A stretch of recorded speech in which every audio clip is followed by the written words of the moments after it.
I just had to remind myself I was playing the god of mischief, which is a hell of a thing to be god of, actually. You know, there's gods of war and thunder and justice, and this guy was the god of mischief. So I knew I had to have as much fun as possible. You know, the devil plays all the best tunes. And Kenneth's been a bit of a mentor to you, hasn't he? He has, yeah. Well, we've done a lot of work together. I mean, we started out on the radio, BBC Radio 3, did a radio play of Cyrano de Bergerac, and then we did Wallander on television, and then we did a Chekhov play called Ivanov, actually just around the corner, in the West End. And in that play was when we really got to know each other, because Chekhov always dramatizes the brilliant sort of tussle between the old and the young. And Ken was very much the old bull, and I was the young bull. And he was sort of full of doubt and shades of grey, and the young doctor was black and white and full of certainty and edge.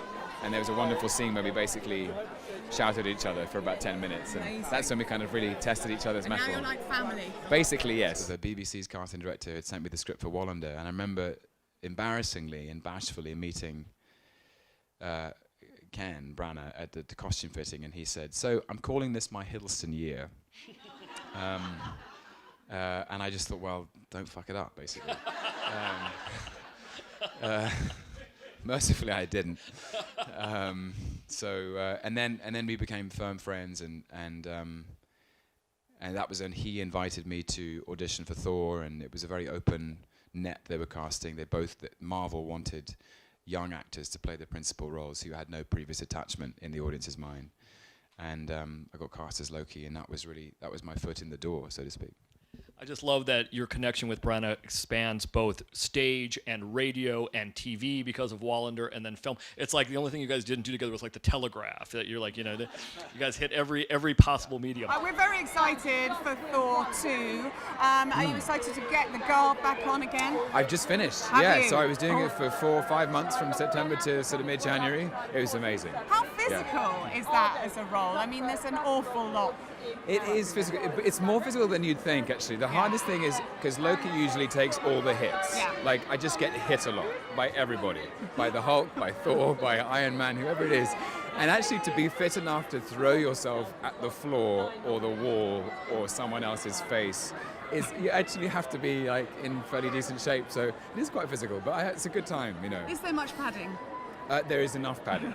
Just enough. Just about enough. Is that story true about how you grabbed the water bottle when you had heard that Branagh was directing Thor? You went as your fake prop hammer and went up there and said, you know, think of me as Thor. Is that a true story? You know, we live in a world that is ruled by the Marvel universe now, and there was a time when they'd made one film. That's right. And it was Iron Man, and so we were all in during the theatrical run of Ivanov in the West End. It was very exciting. We were just, as a company, we were very excited on his behalf that he'd managed to land this huge directing gig, which none of us knew about. And somebody told me, Gina McKee, who I had most of my scenes with, was playing his wife, and she told me that Ken had got this huge directing gig. And so as the Chekhovian doctor in that play, I had longer hair and a goatee and wire-rimmed spectacles and a pocket watch, and I looked like a very Slavic Russian doctor from the 19th century. As a joke, in the interval, I picked up this empty water cooler and ran up to Ken's dressing room and pretended to be swinging Thor's hammer. It's probably ill-advised, but I did it anyway. And then actually that was when he said, well, actually, don't joke, there's a couple of good parts in there. There has been, I think, some kind of Twitter battle going on between Adam Deacon and Chris O'Dowd and myself. I think Eddie Redmayne and Chris Hemsworth, their taste is far too good to have even Twitter accounts. They don't get involved. They don't need they're to. Above it. Yeah, in a way, they've risen above it, which might mean they're brighter stars. Right. Whereas there's the rest of us on the street are still battling it out on Twitter. Working it. We shall But see. I haven't campaigned. And of course, Loki versus Thor again tonight I in know. the same category, It's soon to be in the amazing. Avengers. Yeah, I love it because we first met actually at Kenneth Branagh's house. Speaking of which, here he is. There he is. Kenneth Branagh, just behind you. Just behind us. There we go. There he is. We met at his house, Yeah. and I'd never met him in my life before, and he's a really charming, great guy. Yeah. And we couldn't believe it. Natalie Portman was also there, and while Ken was doing some work with Natalie, Ken said, "Why don't you go off for a run or something? Go and train together." So we went off, having known each other for an hour. Okay. And you sort of get chatting, and we were like, "Can you believe that this is happening?" He's like, "Nah, mate." That's Epic. so surreal in exactly that voice. Well, we're very lucky that you didn't get Thor and you got Loki, because really, I think that the key to so much of whether it's Richard III or it's any sort of the villain needs to be somebody that is playful and devious, and you find so many rich layers of nuance within Loki. What was the key to him for you, to that character? Well, Ken and I kind of used Shakespearean villains as a touchstone. It read like quite a Shakespearean script, and the journey of Thor actually was very similar to the journey of Prince Hal in the Henry IV and Henry V trilogy, which obviously he knew very well, having played Hal and Henry V many times. And so Thor goes from a hot-headed, impetuous young prince into being worthy of his title. And similarly, we tried to think about the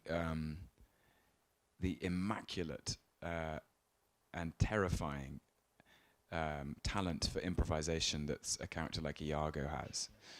Someone who can think on his feet and manipulate every situation to his advantage. We talked about Cassius in Julius Caesar, who is characterized as having a lean and hungry look. We talked about the brothers in King Lear, Edmund and Edgar, Edgar being the favored son of Gloucester, and Edmund being the bastard son, who is driven by some sort of terrible lack of self-esteem to take his father and his brother down. So those seem to be interesting aspects to steal from Shakespeare, really. And then I just had to remind myself I was playing the god of mischief, which is a hell of a thing to be god of, actually.